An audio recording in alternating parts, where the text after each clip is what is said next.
अजंत pulling प्रकरण में राम शब्द का आज तृतीया विभक्ति की रूप सिद्धियां हैं और इस हेतु 140वें क्रम का सूत्र आज इसका पहला सूत्र है टा गसी गसामिनात्स्यः। अगर हम सूत्र को अलग अलग देखें तो यहाँ तीन प्रत्यय हैं, सुबंत तीन सुप प्रत्यय हैं और तीनों सुप प्रत्ययों के स्थान पर होने वाले तीन आदेश हैं। अनुवृत्ति है इसकी अदंतात टादीनाम इनादयः शु। अदंतात टादीनाम इनादयः शु अर्थात अदंत अंग से परे रहते, अदंतात अर्थात अदंत अंग से परे रहते, टादीनाम टा आदि नाम, टादी नाम का मतलब है टा आदि नाम, तो टा गसी गस इत्यादि नाम, इन आदय है, इन आदय है अर्थात इन आदि, तो इन आदि का मतलब है इन आत शय आदि आदेश होते हैं। अब यह पूरा प्रकरण समझने के लिए सूत्र के जो तीन प्रत्यय और तीन आदेश हैं उनको अलग अलग करके देखते हैं। सूत्र के प्रारंभिक जो तीन हैं वो प्रत्यय हैं टा गसी और गस। टा गसी और घस, जो टा है वो तृतीया का एक वचन है, गसी है वो पंचमी के एक वचन में आता है और घस है वो षष्ठी के एक वचन में आता है। यानी तृतीया पंचमी और षष्ठी विभक्ति के जो एक वचन है टा गसी और घस, इनके स्थान पर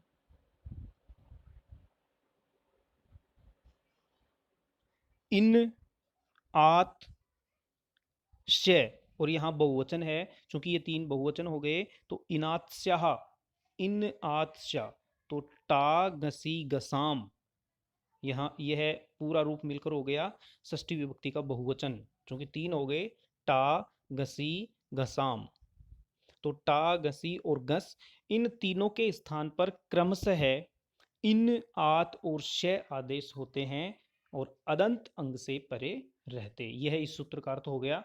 तो इसके लिए सूत्र को समझना आवश्यक है कि टा गसी गसाम यानी टा गसी और गस के स्थान पर इन आत शय, ये तीन आदेश होते हैं, अदंत अंग से परे रहते हैं।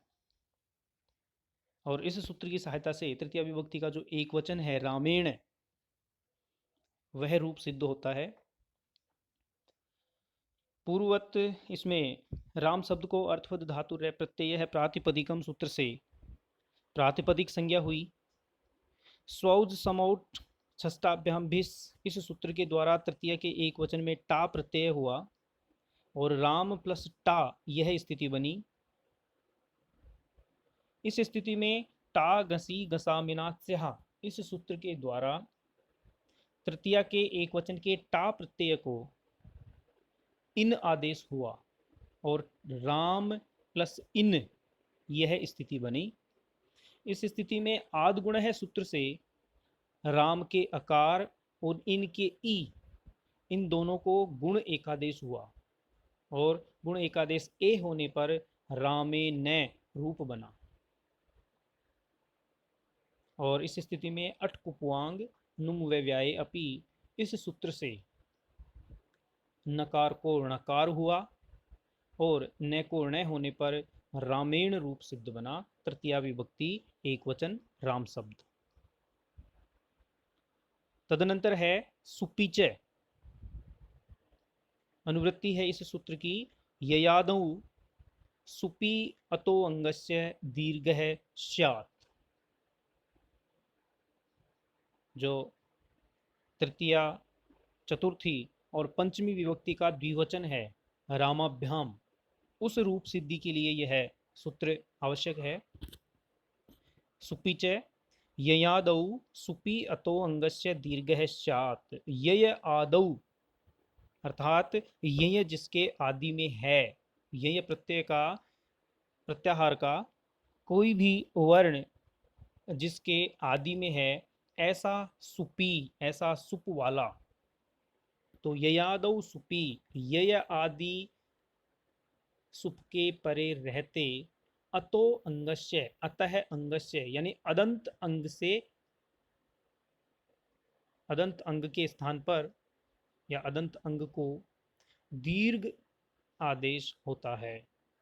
सुपीच, तो ययादौ सुपी अतो अंगस्य दीर्घ स्यात्, तो ययादि यय प्रत्यय का कोई वर्ण जिस सुप प्रत्यय के आदि में हो, ऐसे प्रत्यय के परे रहते अदंत अंग को दीर्घ एकादेश होता है। जैसे रामाभ्याम, इसमें राम प्लस भ्याम, राम प्लस भ्याम यह स्थिति है, तो राम है वो अदंत है, यानी राम के अंत में ए है, और तो राम अदंत अंग हो गया, और अदंत अंग को दीर्घ होता है किसके परे रहते, ययादि सुप के परे रहते। तो भ्याम है वो सुप विभक्ति है, और उसका जो भय है वो यय प्रत्यय का वर्ण है। अतः इस सूत्र की सभी जो शर्तें हैं, जो सभी नियम हैं, वो इस पे लागू हो रहे हैं रामाभ्याम में। और अगली सिद्ध रूप सिद्धि है रामाभ्याम। राम शब्द को अर्थवद धातु रह प्रत्यय है, प्रातिपदिकम सूत्र से प्रातिपदिक संज्ञा हुई, स्वौद समौट सूत्र से तृतीया के द्विवचन में भ्याम प्रत्यय हुआ, और राम प्लस भ्याम यह स्थिति बनी।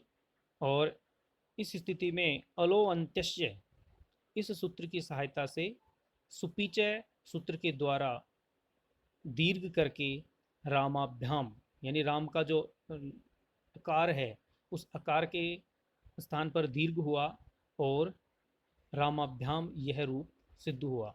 और यही रूप सिद्धि द्वितीय चतुर्थी का द्विवचन और पंचमी का द्विवचन में भी सिद्ध होगा। तो तृतीया, चतुर्थी और पंचमी का जो द्विवचन है वो रामाभ्याम, वह इस प्रकार सिद्ध होता है।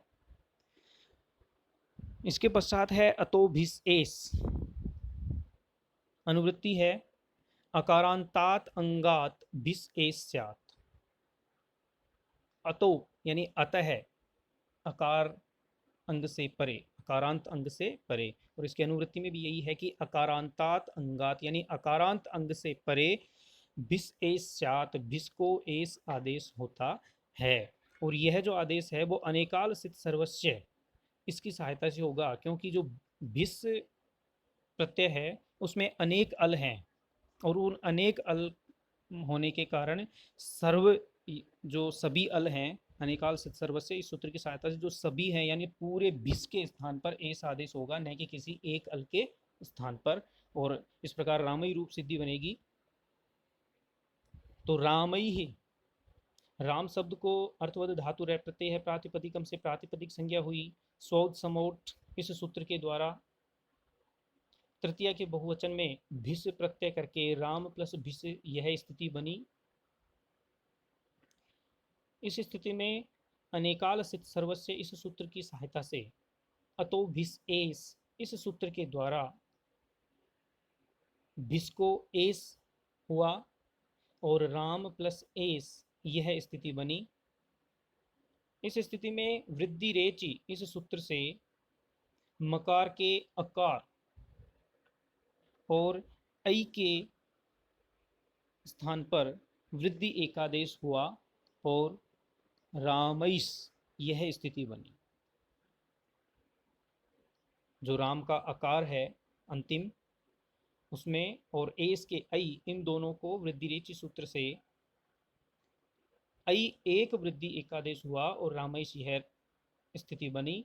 स सजुसु रू सूत्र से स को रू हुआ, और अनुबंध लोप करने पर रामई रै यह स्थिति बनी। और अवसान संज्ञा होने के उपरांत खरवसानयो विसर्जनीय है इस सूत्र से रै को विसर्ग करके रामई यह रूप बना। इस प्रकार यह तृतीय विभक्ति पूर्ण हुई। तृतीय विभक्ति का एक वचन रामेण, द्विवचन रामाभ्याम और बहुवचन रामई, यह रूप सिद्ध हुआ।